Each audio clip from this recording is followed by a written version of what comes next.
सादर नमस्कार मित्रों। आज मैं आपको दो प्रेरक कहानियाँ सुनाने जा रही हूँ, जिनमें से पहली है किसी के बारे में धारणा बनाने से पहले सच्चाई को जानना क्यों जरूरी है। एक समय की बात है। एक पिता और पुत्र रेल में सफर कर रहे थे। पुत्र, जो कि लगभग 21 वर्ष का नौजवान था, रेल में खिड़की के पास वाली सीट पर बैठने की जिद करने लगा।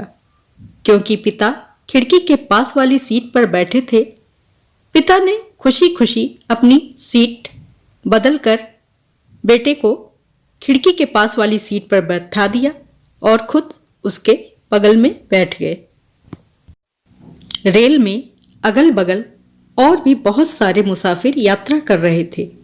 ट्रेन चली तो पुत्र बड़ी उत्सुकता से खुशी के मारे चिल्लाने लगा, देखिए पिताजी, नदी, पुल, पेड़ पीछे जा रहे हैं, बादल भी पीछे छूट रहे हैं। पिता भी उसकी हाँ में हाँ मिला रहे थे और बहुत खुश थे। उस नौजवान युवक की हरकतें और हाव भाव देखकर वहां अगल बगल में बैठे मुसाफिरों को लगा कि शायद इस नौजवान लड़के को कोई दिमागी समस्या है, जिसके कारण उसके हाव भाव ऐसे हैं और वह ऐसी हरकत कर रहा है। पुत्र बहुत देर तक ऐसी ही अजीबोगरीब अनेक हरकतें करता रहा। तभी पास बैठे एक यात्री ने पिता से पूछा कि आप अपने पुत्र को किसी अच्छे डॉक्टर को क्यों नहीं दिखाते, क्योंकि उसकी हरकत सामान्य नहीं है। हो सकता है कि कोई दिमागी बीमारी से वह ग्रसित हो। उस यात्री की बात सुनकर पिता ने कहा, हम अभी डॉक्टर के पास से ही आ रहे हैं। पिता की बात सुनकर यात्री को घोर आश्चर्य हुआ। कुछ लोगों के पूछे जाने पर पिता ने बताया कि मेरा पुत्र जन्म से ही अंधा था और वह कुछ भी देख नहीं सकता था। कुछ दिन पहले ही उसकी आंखों का ऑपरेशन हुआ है, जिससे इसको आंखों की रोशनी प्राप्त हुई है। इसे किसी दूसरे की आंखें लगाई गई हैं और यह जीवन में पहली बार इन सारी चीजों को देख रहा है और उसके लिए यह दुनिया पूर्णतया नई है। इसीलिए वह इतना उत्साहित है और ऐसी अजीबोगरीब हरकतें कर रहा है। तब लोगों की समझ में यह बात आ गई कि वह नवयुवक इसलिए ऐसी हरकतें कर रहा था क्योंकि यह सारी चीजें उसके लिए एकदम नई थीं, ठीक वैसे ही जैसे किसी छोटे बच्चे के लिए होती हैं। पिता की बात सुनकर आसपास बैठे लोगों को अपनी गलती का एहसास हुआ और उन्होंने पुत्र के पिता से माफी मांगी।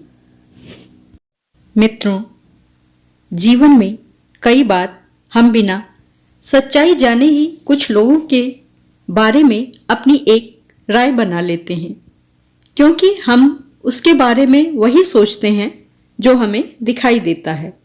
यह बिल्कुल भी ठीक नहीं है। हमें निरीक्षण और परीक्षण के उपरांत ही सच्चाई को समझकर ही कोई विचार, राय या धारणा बनानी चाहिए। यह इसलिए भी जरूरी है कि किसी के बारे में राय बनाने से पहले हम उसकी सच्चाई जान लें, क्योंकि अगर हमें सच्चाई पता होगा तो हमें अपनी गलत धारणा या राय के कारण बाद में शर्मिंदा नहीं होना पड़ेगा। मित्रों, आइए अब मैं आपको उस मेंढक की प्रेरक कथा सुनाती हूँ जिसको सुनाई नहीं देता था।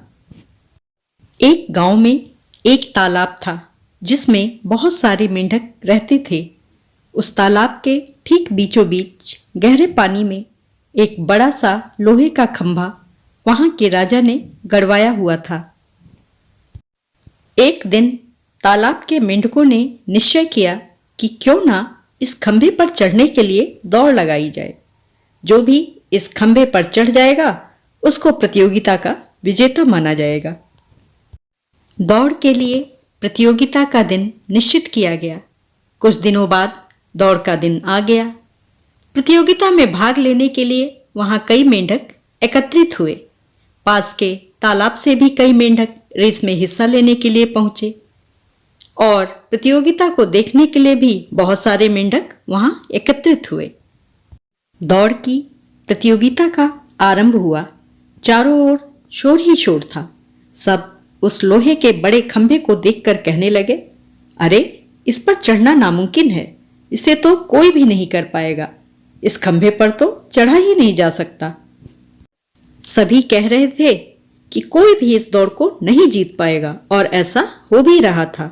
जो भी मेंढक खंभे पर चढ़ने का प्रयास करता वो खंभे के चिकने एवं काफी ऊंचा होने के कारण थोड़ा सा ऊपर जाकर नीचे गिर पड़ता था। बार बार कोशिश करने के बाद कोई भी ऊपर खंभे पर नहीं पहुंच पा रहा था। इससे हुआ यह कि अब तक काफी मेंढक हार मान गए थे और कई मेंढक गिरने के बाद भी अपनी कोशिश जारी रखे हुए थे। इसके साथ साथ अभी भी रेस देखने आए मेंढक जोर जोर से चिल्लाए जा रहे थे, अरे यह नहीं हो सकता। सारे दर्शक मेंढक बार बार यही सब शब्द चिल्ला रहे थे, यह असंभव है, कोई इतने ऊंचे खंभे पर चढ़ ही नहीं सकता आदि। और ऐसा बार बार सुनकर काफी मेंढक हार मान बैठे और उन्होंने भी प्रयास करना छोड़ दिया। अब वो भी उन मेंढकों का साथ देने लगे और जोर जोर से उन्हीं के सुर में चिल्लाने लगे। लेकिन उन्हीं में से एक छोटा सा मेंढक लगातार कोशिश करने के कारण खंभे पर जा पहुंचा। हालांकि वो भी काफी बार गिरा, उठा, प्रयास किया, तब कहीं जाकर वह सफलतापूर्वक खंभे पर पहुंचा और दौड़ का विजेता घोषित किया गया। उसको विजेता देखकर मेंढकों ने उसकी सफलता का कारण पूछा कि यह असंभव कार्य तुमने कैसे किया? यह तो नामुमकिन था। यह सफलता कैसे प्राप्त की? कृपया हमें भी बताओ। तभी पीछे से एक मेंढक की आवाज आई, अरे भाई, उससे क्या पूछते हो? उसको तो कानों से सुनाई ही नहीं देता, वह बहरा है। फिर मेंढकों ने विजेता मेंढक की सफलता का पता लगाने के लिए एक ऐसे मेंढक की मदद ली जो उसकी सफलता का कारण जानता था। विजेता मेंढक ने बताया कि मैं बहरा हूं, मुझे सुनाई नहीं देता, लेकिन जब आप लोग जोर जोर से चिल्ला रहे थे तो मुझे लगा जैसे आप मुझसे कह रहे हो कि यह तुम कर सकते हो, यह तुम्हारे लिए मुमकिन है। इन्हीं शब्दों ने मुझे सफलता दिलाई है। तो मित्रों, यह थी एक छोटे से मेंढक की कहानी।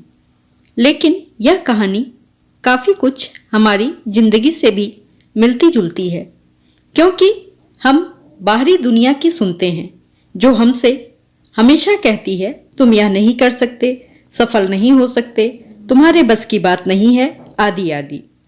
जबकि हमारे अंदर सफलता पाने की क्षमता होती है और हम पा भी सकते हैं, लेकिन दूसरों की बातों में आकर अपने लक्ष्य को पाने में असफल हो जाते हैं, जिसके कारण हम एक औसत जीवन जीते हैं। मित्रों, इसीलिए आज से हमें उन सभी दृश्य एवं लोगों के प्रति अंधे एवं बहरे हो जाना चाहिए जो हमें हमारे लक्ष्य से भटकाते हैं। ऐसा करने से आपको आपकी मंजिल पाने से कोई नहीं रोक पाएगा। देखने तथा सुनने के लिए सादर आभार एवं हार्दिक धन्यवाद। कृपया मेरे चैनल को सब्सक्राइब और वीडियो को लाइक, शेयर और कमेंट करना ना भूलें।